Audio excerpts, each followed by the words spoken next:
On my 72nd birthday, my son invited me on a cruise. I thought it meant he still loved me.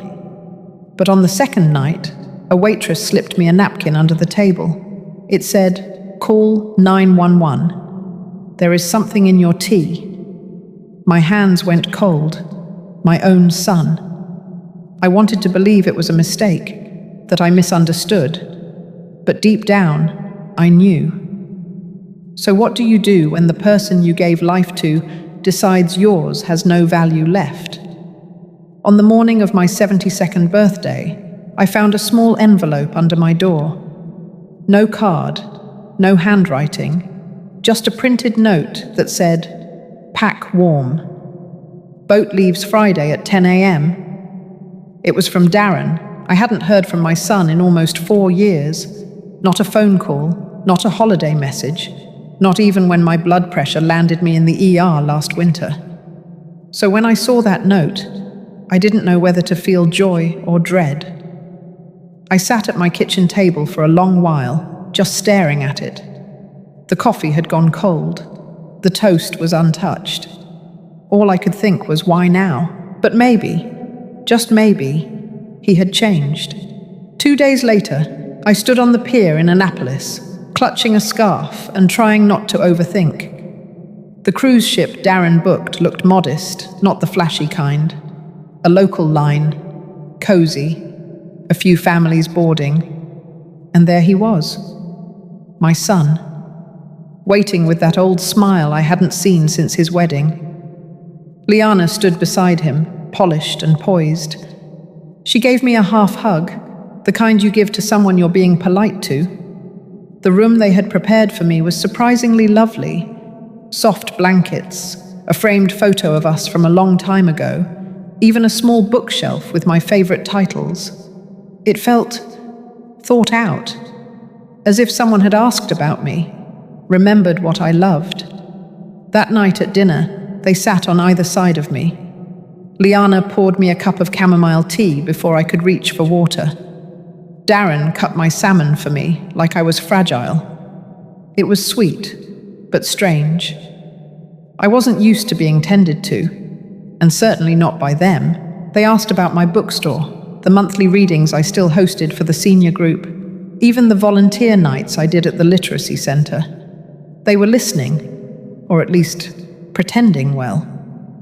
Darren even laughed at my joke about our town's mayor getting caught reading romance novels in the non-fiction aisle.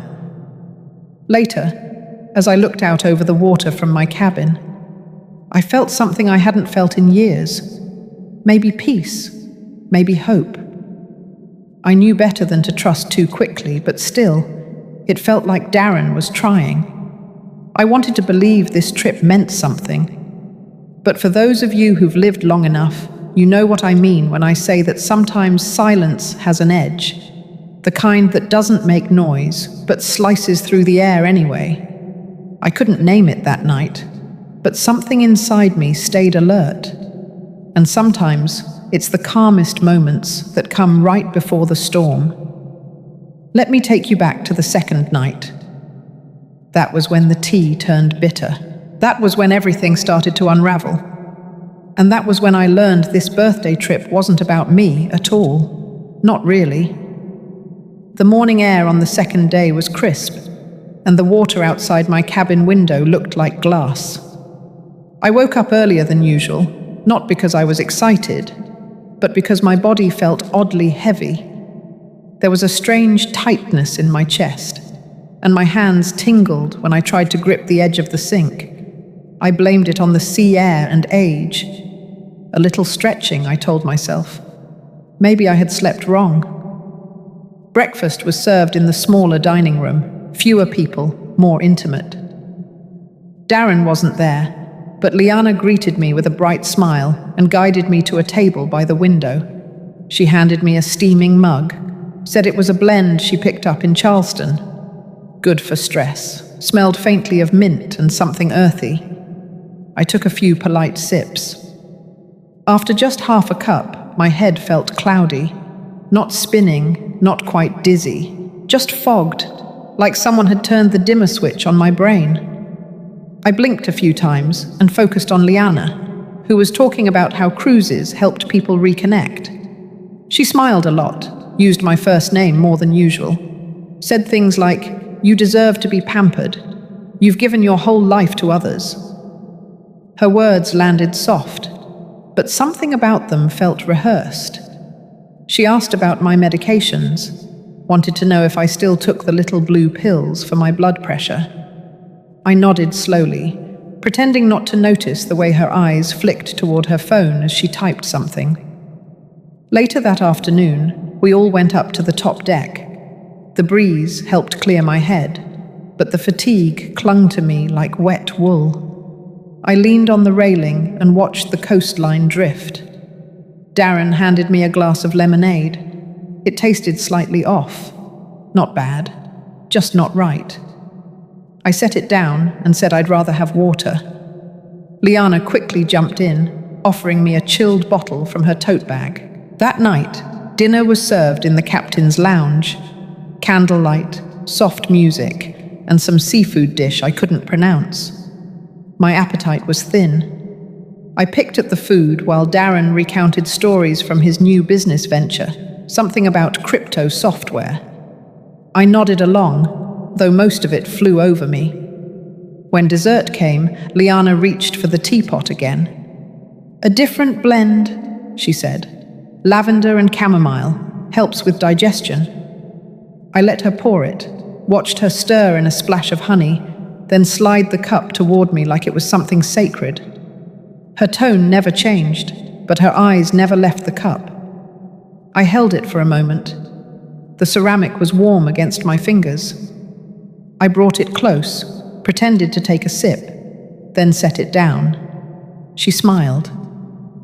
Back in my room, the cloudiness returned, worse this time. I sat on the edge of the bed, heart fluttering like a weak moth against a window. My stomach cramped once, then again. I lay down and closed my eyes, trying to breathe through it. It passed after a while, but a low hum of unease stayed behind. I stood and walked to the mirror. My face looked pale. Not sick, exactly, but not quite me. I noticed a small tremor in my right hand as I brushed a strand of hair back. I didn't remember shaking before this trip. The wind picked up outside. The curtains swayed, and somewhere down the corridor, a door clicked shut. That night, I barely slept. My mind wandered in and out of strange half-dreams. All the while, a quiet question lingered in the back of my mind, refusing to settle. By sunrise, I knew something was wrong, but I also knew I had to keep pretending it wasn't. Not yet. Dinner on the third night was quieter. The tables were arranged in a semicircle around a small piano, where a young man played slow jazz. Most passengers had already grown familiar with one another, sharing stories over drinks and desserts. I kept to myself, watching the flicker of candlelight catch in the glassware. Liana and Darren arrived late. She kissed me on the cheek and whispered that I looked well rested. Darren sat down heavily, rubbing his temples and muttering something about the motion of the waves. I smiled politely and said nothing. The waiter came around, offering a house specialty. I declined the wine. Liana insisted I try her ginger pear spritzer instead. I let her pour it into my glass and watched the liquid bubble slightly before settling flat. Halfway through the meal, I excused myself to the restroom. Not because I needed to go, but because the fog in my head had returned and I needed space. The hallway outside the dining room was dim, lined with framed photos of famous ships and newspaper clippings from past voyages. As I walked back toward my seat, something caught my attention. A young waitress, probably no older than 22, stood at the edge of the room near the service cart. She was folding napkins quickly, but her eyes followed Liana across the room. When I passed her, she looked directly at me, her lips pressed into a thin line. Then, as I reached my chair, I found something strange. Tucked just beneath my folded napkin was a small piece of paper. No envelope, no name, just a torn edge and a few shaky words in pen. Call 911. There is something in your tea. My throat tightened. For a moment I thought my heart had stopped. I blinked and read it again, slower this time. The handwriting was rushed, the ink slightly smeared. I looked around, calmly, slowly.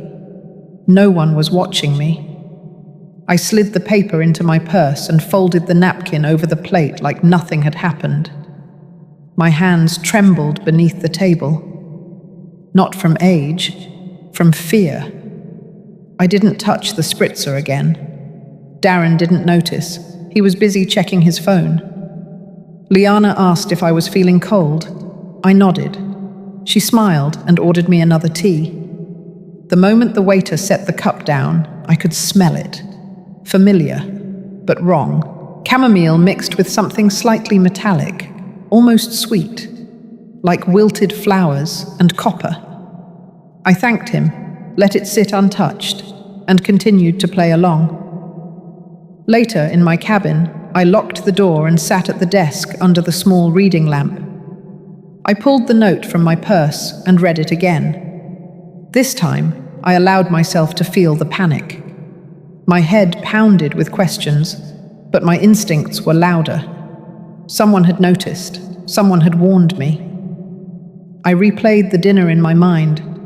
The way Liana kept touching my glass. The way Darren barely looked at me unless he was speaking. The way they always knew where I was, what I was drinking, when I went to bed. It no longer felt like coincidence. It felt organized, rehearsed. I didn't sleep that night.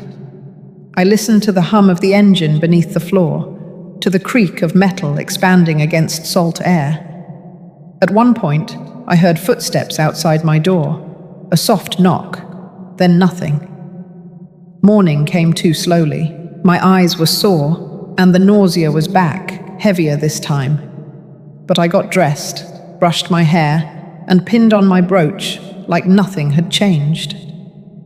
At breakfast, I saw the waitress again. She passed my table quickly, then paused.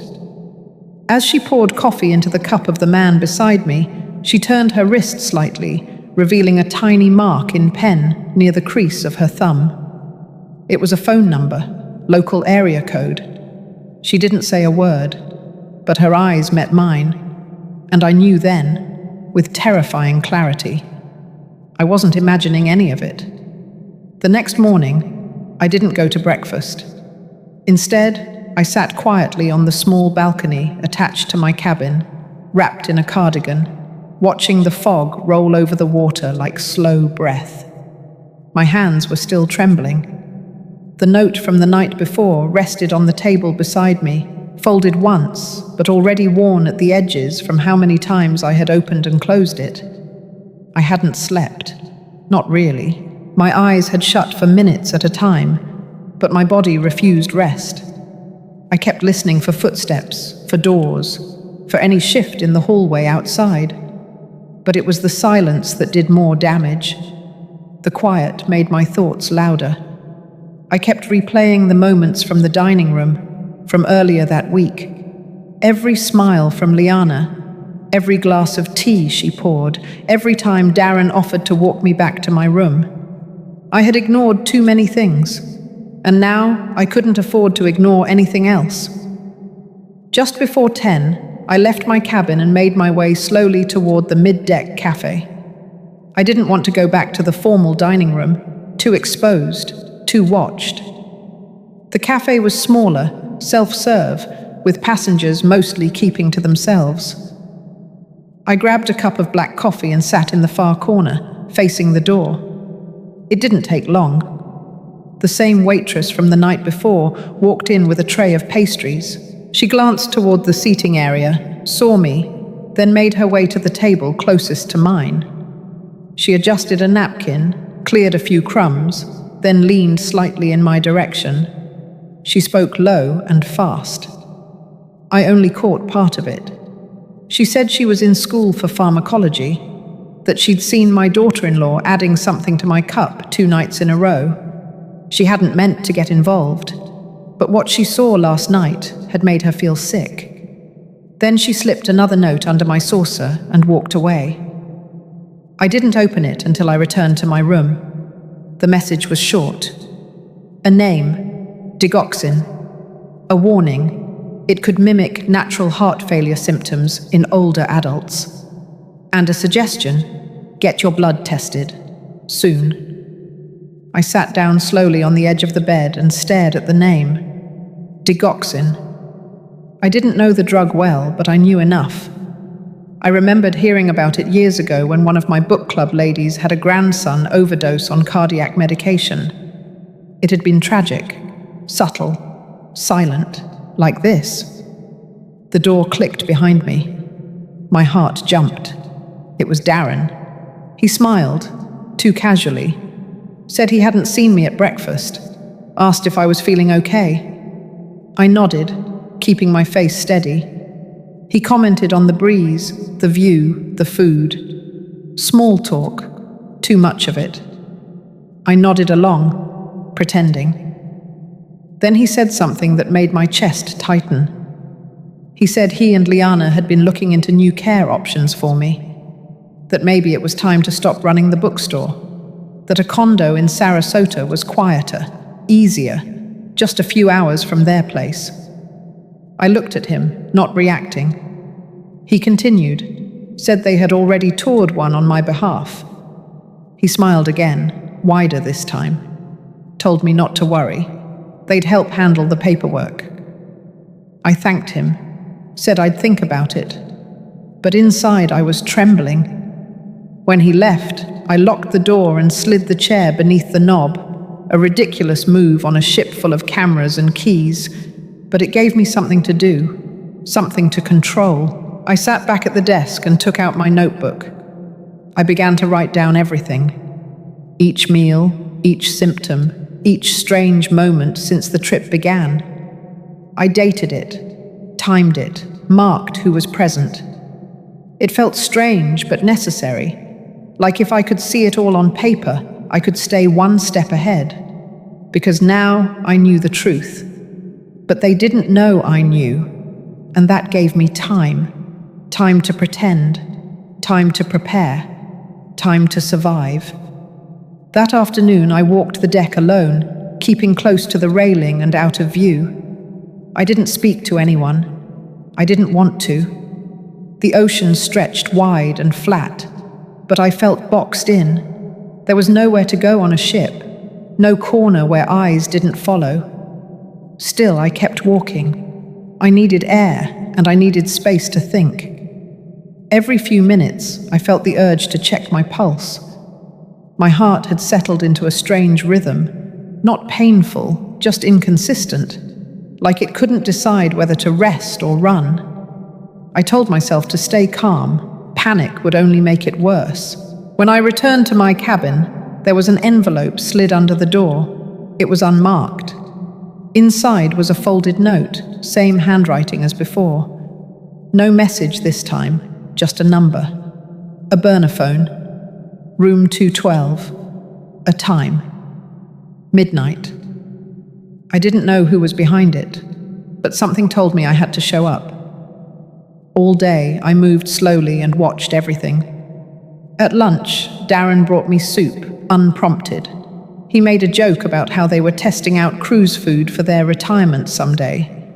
Liana laughed too quickly, then leaned in and wiped a napkin across my mouth like I was a child. I smiled, said thank you, and never touched the soup. I excused myself before dessert and left early. Back in my room, I double-checked the deadbolt, then sat down at the desk. I opened my notebook again and kept writing. I drew a timeline, labeled every meal, every drink. When I first started feeling symptoms, when the waitress first looked at me like she knew something I didn't write in full sentences anymore, just fragments, words like minty, heavy, sweet but wrong, eyes, wrist, digoxin, spritzer. I rested for a few hours, or tried to. I lay on top of the bed, fully dressed, heart pacing, ears tuned to every sound in the hallway. At 11:30, I put on a coat, slipped the note in my pocket, and left without a sound. The hallway was quiet, but the ship creaked and sighed with motion. I walked slowly, not rushing. When I reached room 212, I knocked twice, paused, then once more. The door cracked open. Inside, it was dim. The only light came from a small desk lamp. The person who opened the door was the waitress.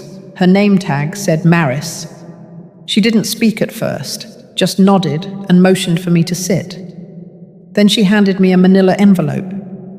Inside were 3 photos. The first was of Liana, leaning over the dining table, pouring tea from a small brown bottle into a cup. The second was of Darren, standing outside what looked like a pharmacy, holding a prescription bag. The third was a shot of my cabin door, with a timestamp and the faint outline of someone slipping something beneath it. Maris said she had a friend in security, that she had seen too much to stay quiet. She wasn't supposed to have access to these stills, but she believed I was in danger.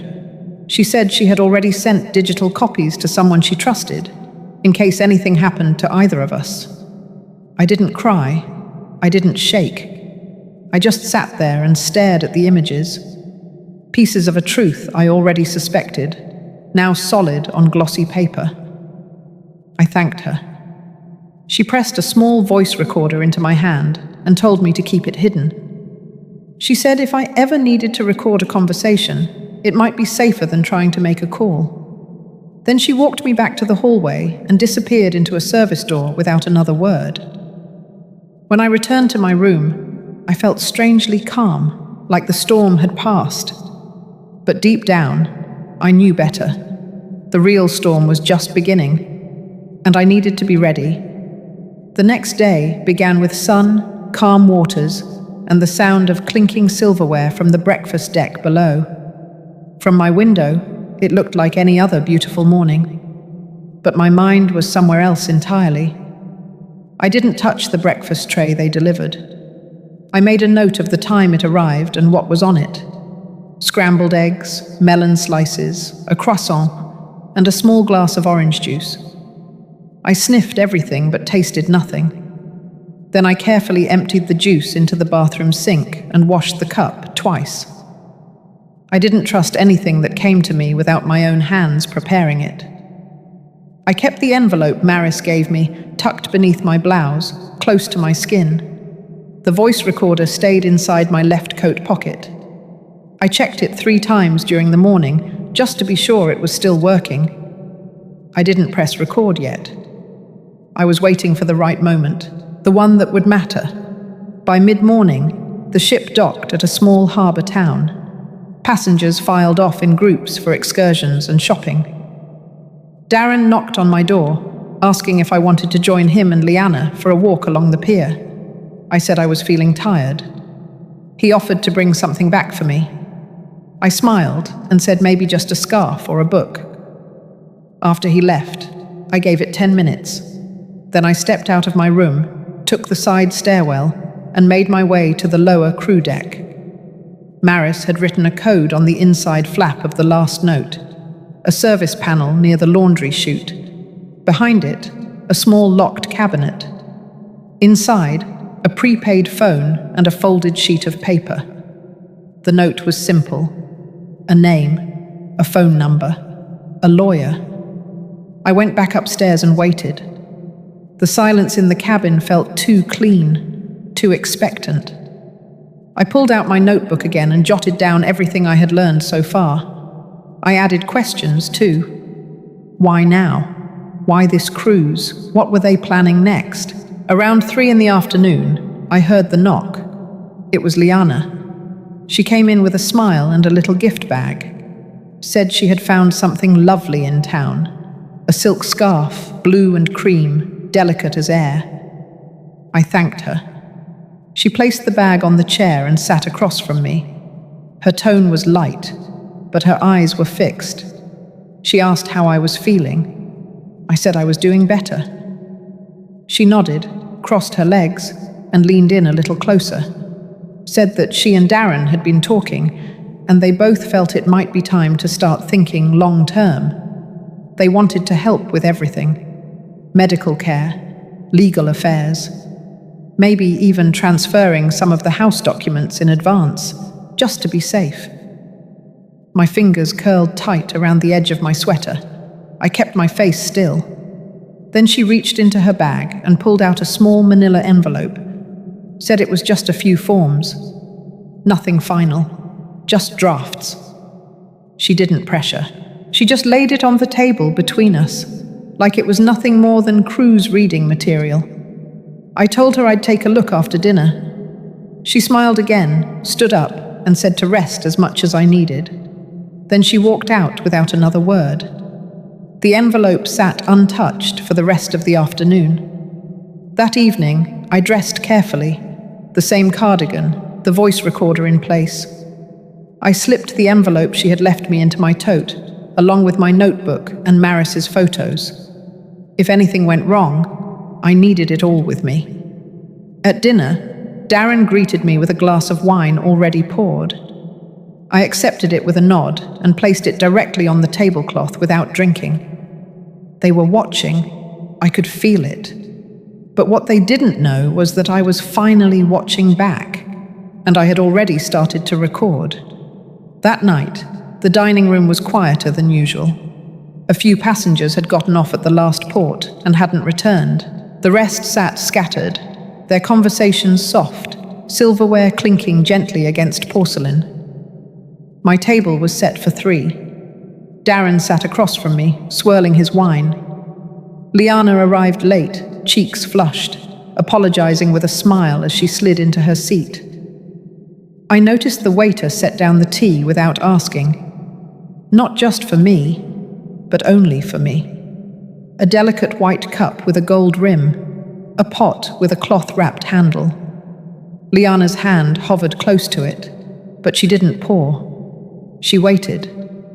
I leaned back and folded my napkin across my lap. My heart didn't race. Not anymore. There was something steadier inside me now. Not anger, not even fear. Just a clear knowing. I had already slipped the voice recorder into the side pocket of my cardigan. It was running. Darren launched into a story about their investment meeting next week. He said they might have to cut their trip short. Liana chimed in that the timing was unfortunate, but necessary. Something about an urgent opportunity they couldn't miss. I nodded, pretending to listen, though I had heard enough to understand what they were trying to lay out. They were planting the idea of an early departure, a clean exit. At one point, Liana picked up the teapot and poured for me. Her eyes didn't meet mine, but her voice was gentle, said it would help with sleep. I cupped the warm mug in my hands and held it there. I didn't drink. Instead, I asked them about the envelope, the one she had left earlier. Darren said it was just estate planning, that it would be easier to handle now than wait until things became complicated. Liana added that they didn't want to burden me with stress, that they wanted to give me peace. I told them I appreciated the thought, that I would consider it. I smiled. I was calm. The recorder was still running. Later that evening, I returned to my cabin and locked the door. I took out the envelope again and opened it fully for the first time.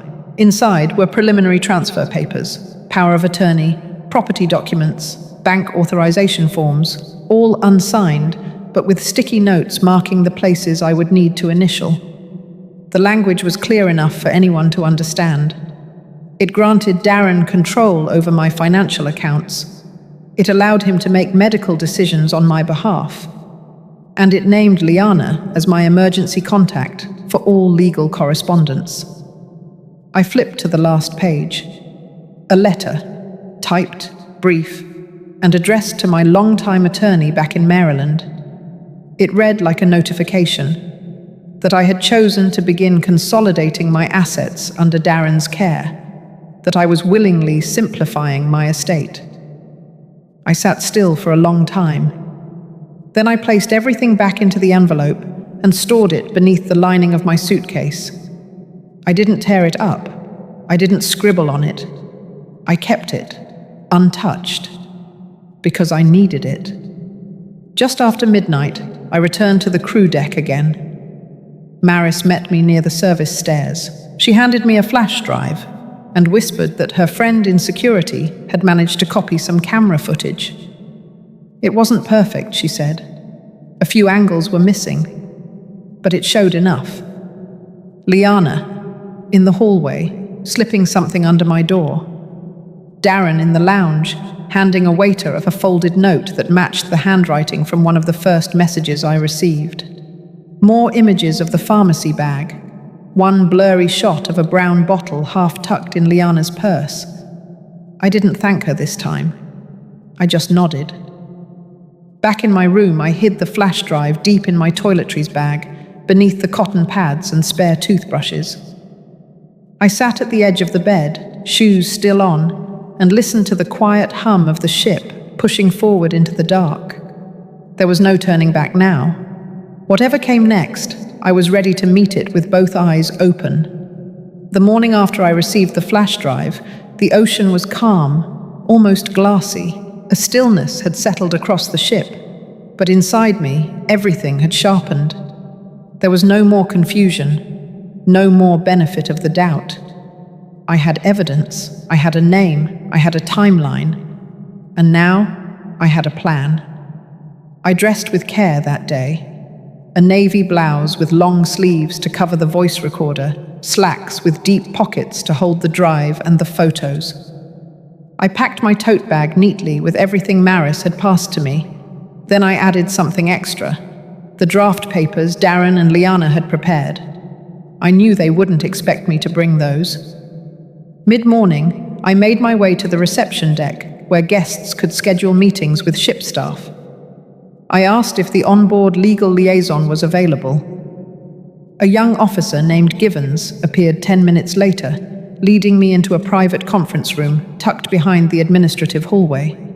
He was polite, formal, and just the right amount of skeptical. I laid out the flash drive, the photos, the notes, and the unsigned documents. I didn't try to dramatize. I explained plainly. I told him I believed I had been drugged over the past several days, that 2 passengers, my son and daughter-in-law, had attempted to manipulate my health and mental state for legal control of my estate. I did not cry. I did not shake. I simply told him the truth. He reviewed the materials without interrupting. Then he asked for permission to take the flash drive to the ship's security chief. I agreed. He also offered to send a private message to my attorney in Maryland. I gave him the name and number. He said he'd use the ship's secure satellite line. After the meeting, I didn't return to my room. I found a quiet corner in the library and waited. By lunchtime, Darren appeared beside me, smiling, said he had been looking all over for me, asked if I wanted to eat with them out on the upper deck. I stood and followed him. At the table, Liana poured iced tea from a chilled carafe. She was wearing a soft pink dress and her lipstick matched her earrings. She looked rested, relaxed. Her eyes, though, flicked toward my tote bag once or twice. We made it halfway through the meal before the shift happened. A crew member walked over, not someone I had seen before. He asked Darren and Liana to come with him. Said the captain requested a short conversation. Nothing urgent, just protocol. Their smiles twitched for a moment, but they stood. Darren touched my shoulder lightly and said he'd be right back. I watched them walk away. I didn't move. I sat there and finished my tea, the one I poured myself. The breeze picked up, and I pulled my sweater a little tighter around my shoulders. 30 minutes later, Officer Givens returned to my table. He asked if we could speak again. This time, he led me to a different room. It was colder, more official. He said the ship's medical officer had reviewed the surveillance footage and corroborated what the photos suggested. The prescription bag, the tea, the repeated attempts to isolate me. It wasn't conclusive, but it was suspicious enough. Givens said Darren and Liana were being questioned separately. They weren't under arrest, but they had been asked to remain in their cabins until the ship docked at the next port. He asked if I wanted to press charges. I told him not yet. First, I needed to talk to my lawyer. I needed to get home. He nodded. That evening, dinner felt different. I sat alone, by choice. Maris passed by once, refilling water glasses. Our eyes met for half a second, and she gave the slightest nod. Nothing more. Back in my room, I finally slept. Deep, uninterrupted sleep. The storm had cracked open, but there was still more to come. I could feel it. And this time, I wasn't waiting to be rescued. The next morning, the ship docked at the final port before returning to Maryland. The sky was overcast, heavy with the kind of stillness that felt like it was waiting for something to break. I stood on the upper deck in a grey windbreaker, watching passengers step off with their luggage and plastic souvenirs. I didn't carry anything with me but my tote bag, zipped shut, with the envelope still inside. I had already spoken to my attorney the night before. The call was brief but sharp. She confirmed what I had suspected. Darren had contacted her office 2 weeks earlier, requesting copies of my trust documents and a durable power of attorney form. He hadn't said I was ill. He had said I was aging quickly, slipping. He had also asked whether the trust could be amended without my physical presence if she had his legal authority. I didn't cry when I heard that. Not then. At 10:30 sharp, I walked to the main lounge where the cruise director was holding a farewell reception.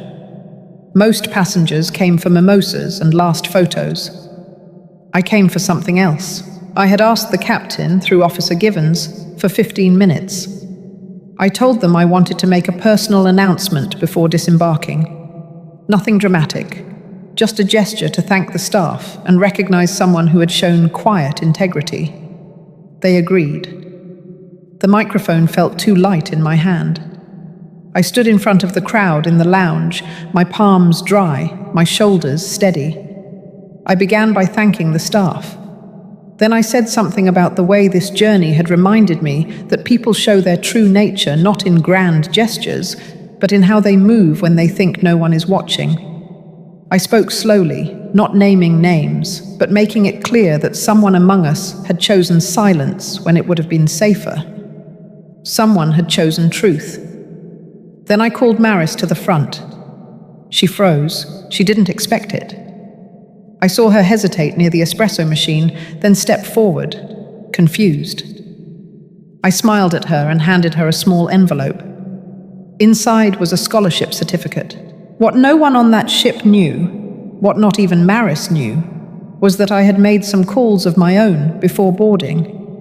There's a small foundation my late husband and I had quietly supported for years, designed to fund continuing education for underrepresented women in science and healthcare. I had contacted them 2 nights ago, explained the situation, asked if a late cycle application could be considered. They agreed. The scholarship covered her final year of tuition and living expenses. Her reaction was quiet. She didn't cry. She didn't speak. But her hands trembled when she hugged me. Then she walked away quickly, blending back into the staff like mist. I stepped down from the platform. There was light applause. But I wasn't looking at the guests. I was watching Darren and Liana. They stood near the back wall, their faces unreadable.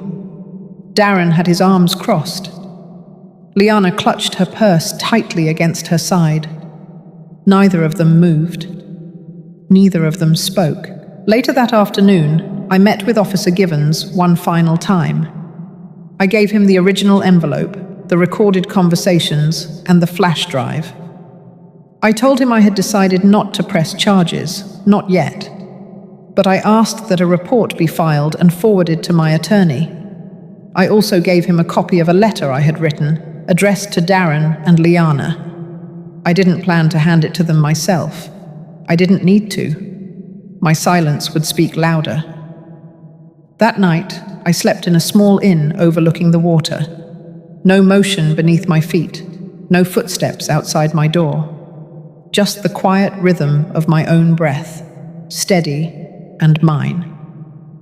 In the dark, I reached for the bedside table, pulled my notebook from my bag, and tore out every page with their names on it. I didn't burn them. I folded them into quarters and placed them in the drawer, then closed it slowly. Let them stay there. I was already somewhere else. 3 weeks after I stepped off that ship, I found myself standing inside my attorney's office again, the same office where Richard and I had first signed our wills, back when we were both still wearing matching glasses and laughing about living to 90. The sun cut across the carpet in warm squares. The smell of old leather and paper grounded me. Across the desk, my attorney, Janice, slid over a stack of updated documents, not rushed, not emotional, just careful, clean, thought through. I had asked her to start fresh. Every previous designation that named Darren or Liana was removed. Their names no longer appeared anywhere. Not on my healthcare proxy, not on the deed to the house, not in the charitable trust Richard and I had built for future literacy programs. The bookstore I had run for 32 years would pass into the hands of a community foundation after I was gone. They would keep it open, keep the reading nights, keep the shelves full of poetry and dust and gentle voices. I initialed every page with a steady hand. Janice offered to file a police report again, given the additional evidence she had now received from the cruise line. I told her no, not yet. But I asked her to keep it all, every photo, every audio file, every document, in secure storage. I wanted it available if ever needed. But I didn't want my life to become about chasing them. That wasn't my story anymore. After I left the office, I stopped by the bookstore. Not to work, just to sit. The new assistant manager, Cora, was already shelving the summer books and setting up flyers for a local author night. She waved from behind the counter and I waved back. I sat in the corner armchair, the one with the ripped arm that I never wanted to reupholster because the tear reminded me of Richard's clumsy reach for a dropped pen during our second tax season. A woman came in, maybe in her 50s. She browsed quietly, bought a memoir, then turned and looked at me. She said she recognized me, said she had been on that same cruise, said she remembered the way I stood during that speech in the lounge. She didn't ask questions. She just placed her hand over her heart and said she had never forgotten it. Then she left. I stayed in the chair for a while. Let the quiet settle. Let the smell of books do its work.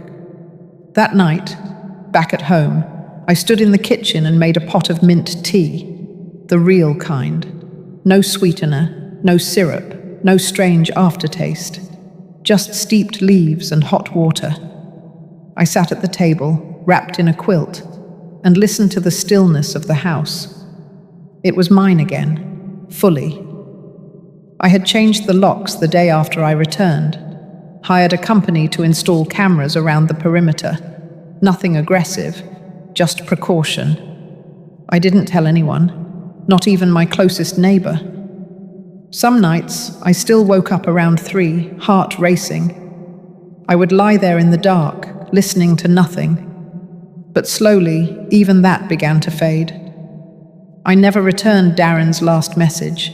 A voicemail left the day after the cruise ended.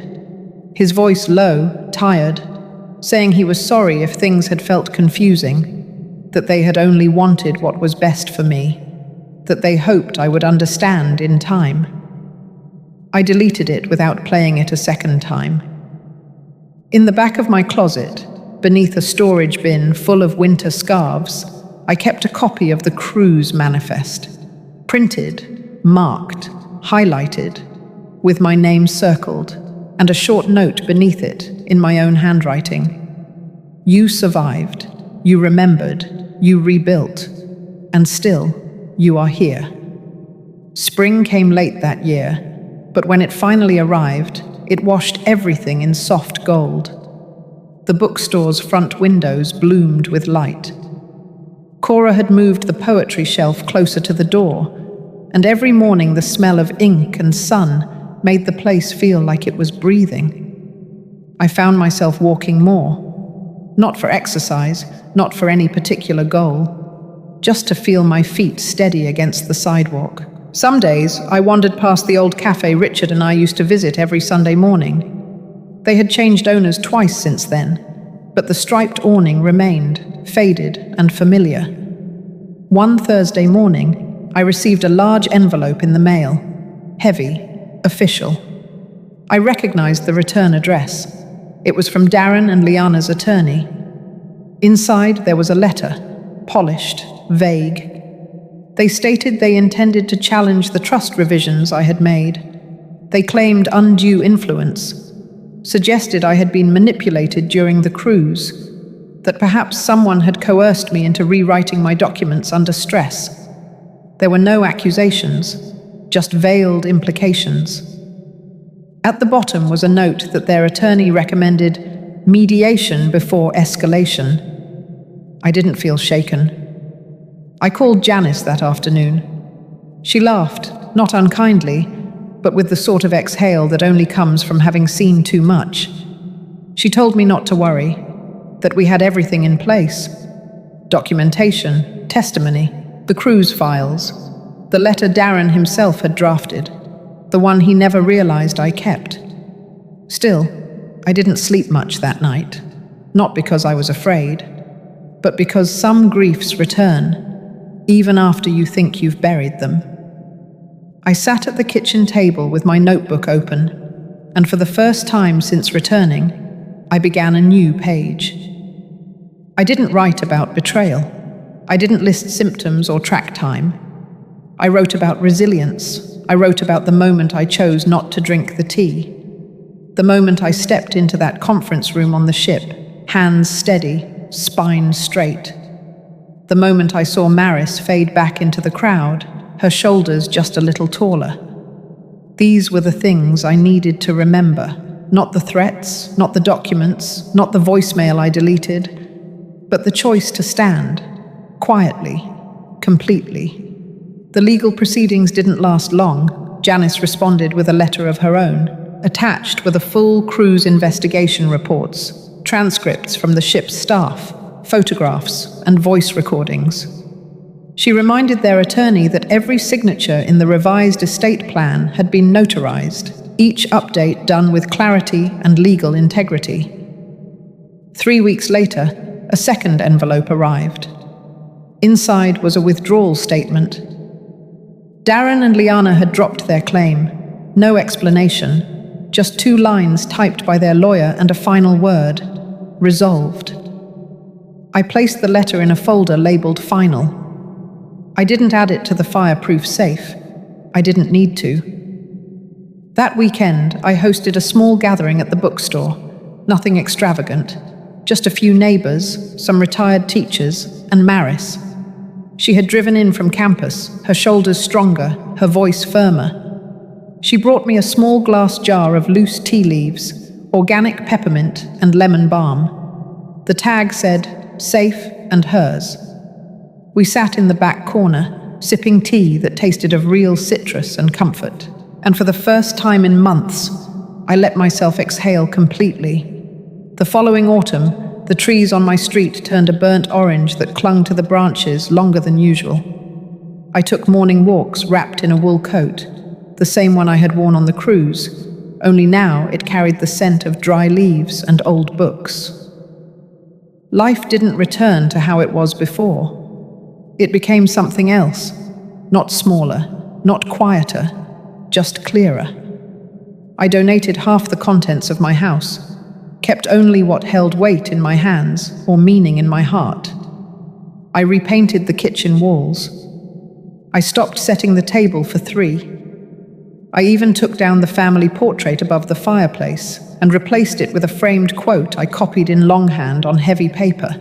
It said, "I am not what was done to me. I am what I chose to do after." Cora helped me digitize the bookstore inventory. We started hosting poetry nights again, sometimes with more candles than guests.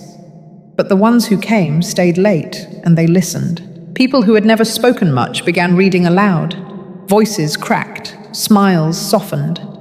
Something was being rebuilt there, slowly. Maris wrote to me once a month. Her emails were short, filled with updates about exams and late-night shifts at the hospital lab. In one of them, she told me she had changed her thesis topic. Now she was researching the long-term metabolic impact of low-dose exposure to certain cardiac medications.